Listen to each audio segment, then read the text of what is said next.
आप सुन रहे हैं जीके म्यूजिक एंटरटेनमेंट की धमाकेदार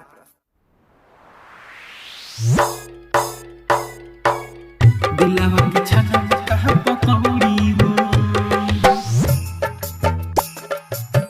कोनो में पकहत बाड़ी हो प्रभुनंद सौरी हो प्रभुनंद दिलवा के छाना कहाँ पकौड़ी हो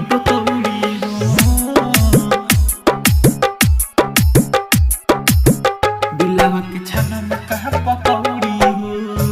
शादी के कार्ड छपाता दीवाना घबराता शादी के कार्ड छपाता दीवाना घबराता हम कोई ना भरोसा डोली दोसर लेके जाता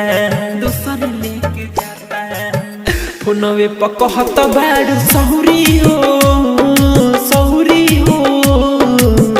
दिलवा के छानम कहाँ पकौड़ी हो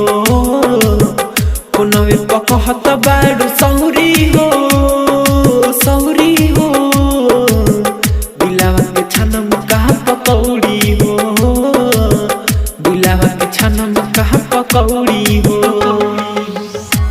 डिजिटल रिकॉर्डिंग स्टूडियो फोनवे पकहत बाड़ू सहुरी हो दिलवा के छानम कहाँ पकौड़ी हो डीजे प्रभुनंद डीजे प्रभुनंद दिलवा के छानम कहाँ पकौड़ी हो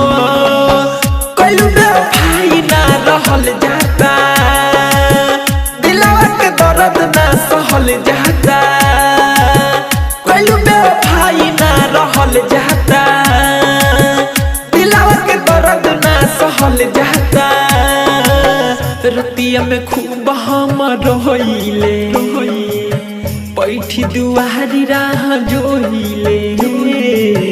भैनी भिखार मांगी कौड़ी हो